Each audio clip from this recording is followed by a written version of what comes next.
We are just hours away from the fourth Republican presidential debate. Nikki Haley, Ron DeSantis, Christie, and Vivek Ramaswamy are set to square off in Tuscaloosa, Alabama. Ashley Etienne and Matt Gorman join us now. Ashley is CBS News political contributor, former communications director for Vice President Kamala Harris, and former House Speaker Nancy Pelosi. Matt was a senior communications advisor for Tim Scott's campaign and also had many other iterations in Republican politics. Matt and Ashley, very good to see you.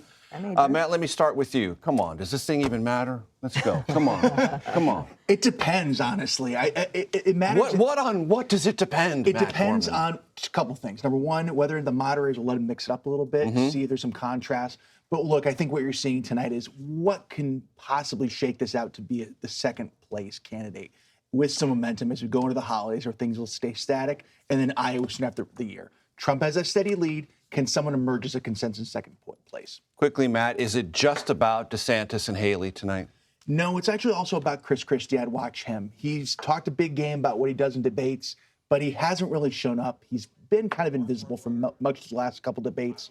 He's been going after Haley. If he can have a moment like he had in New Hampshire in 2016, where he really crippled Marco Rubio's candidacy, maybe against Haley, that might change things. The phrase at the time and in the room was kneecapped. Exactly. He's been like Kirk Gibson. He's an injured candidate. He can't go the distance, but can he swing and hit a home run tonight? We'll see. I don't know who Kirk Gibson is. Oh, you missed out. I thought we were talking about the debate. Google Vin Scully. Oh, man. Google Vin Let's Scully, stick to the debates, Kirk guys, Gibson. okay? Then you will know. Then you will know. Ashley, Yes. Get to the debate in a second. President said yesterday, if Trump wasn't running, I'm not sure I'd be running. Sure. Yes. Okay, that is sort of consistent, but in the context of, well, if Trump might not be the nominee, might not Biden run again, that seems to inject a little bit of, I don't know, hypothetical into this. No? No, I mean, I'm reminded of what my old boss, Speaker Pelosi, used to say when people would ask her why she hasn't left the chamber. And her point was that I'm on a mission, I'm not on a timeline. And clearly the president's mission has been very consistent with what it was in 2020, which is protect and defend American democracy. Donald Trump is the greatest threat to American democracy. As you said earlier in the show, he said on day one, I'm going to be a dictator. And the one thing that we've learned and have come to find out about Donald Trump, as he said coming down that escalator, you have to believe everything the man says he's going to do, because he actually pursued and followed up on all of that. So I think the president's on a mission, and that was his point. My mission is to protect and defend American democracy. Absent Donald Trump, not sure it's in as great apparel. Interesting. So Haley or DeSantis or Christie or Ramaswamy would not represent the danger that former President Trump does. Well, I mean, I think right now the front runner is Donald Trump. So the rest are like, non-factors. Do you think tonight's debate net matters? I definitely think it does. I mean, I think what I am most impressed with is how Nikki Haley has really performed. She has really, what feels like to me, has learned the lessons of Hillary Clinton and every other woman that's run on the national stage. And she really is setting a new paradigm and a playbook. Articulate that lesson. What is that lesson, the core of that lesson? Well, I'll tell you, I mean, one is you have to be, again, I hate to keep quoting Speaker Pelosi, but she used to say women have to, especially in the political space, bring all your assets to bear. And that's what you see Nikki Haley doing. She's smart, she's strong, she dishes it as well as she can take it.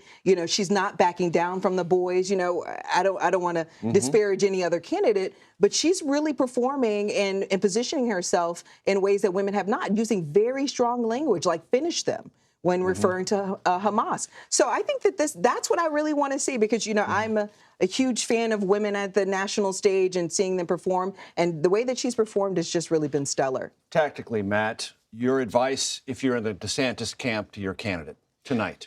Tactically, you have to remember, at its core, stop idealizing debates. They're television shows. You got to hit your mark. You got to hit your line. You talked about finish them. That is a short, quotable line that people can remember, can hit on a chyron the next day. Like if I was saying Governor DeSantis, you need to remember that. You need to have memorable, crisp lines. And if you go after Haley and go getting it back and forth, she's going to come after you with those. You have to match her with that as well. You're the Haley advisor. What do you tell her? I would tell her, be careful. You're going to be the focus of a lot of incoming tonight. You got to know when to respond, because she's been very effective in doing so. No matter if it's Tim Scott, Ron DeSantis, or anybody else, very effective dispatching it and pulling an oppo when needed. But also, you don't want to hit everyone. When do you be dismissive and ignore it and go on to your next point. You got to find that balance. That's what she should have been working on. I'm sure she has the last couple of days or weeks in debate prep. She's got a mean counterpunch. But can I just say this? I will say it's over for DeSantis. I don't even see why we're talking about him. I mean, why would he ever debate the governor of California, Newsom? I mean, he diminished himself. Newsom went in and with yet, that's part of their pre-debate talking points, that he mopped the floor with Governor Gavin Newsom, and that means he is the future of the Republican Party. I think he embarrassed himself. I mean, I think he made himself look small. You know, my mom used to always say this: don't dress for the job you want, dress for the job don't dress for the job you have, dress for the job you actually want. I'm not sure why he decided to debate another governor. It was a huge mistake on his part. It made him small. It made him, diminished him. And listen, Gavin Newsom only had 3 goals going into that one. One was to set up a dynamic, to defend Joe Biden, set up a dynamic where DeSantis was diminished, and to set himself up as the future of the Democratic Party. He achieved all of those. I'm not sure what DeSantis got out of that debate. Any advice, Matt Gorman, you would give Chris Christie? Swing for the fences, man, because there's no third act for Chris Christie. Yeah. When he ends this campaign, it is done. If you really are as good of a debater as you seem, channel that energy from New Hampshire and go after whomever you want, because otherwise it's just a lot of talk. Hopefully mostly Trump. Matt Gorman, Ashley Etienne. I told you that'd be exciting. We're excited. Thank you, gang.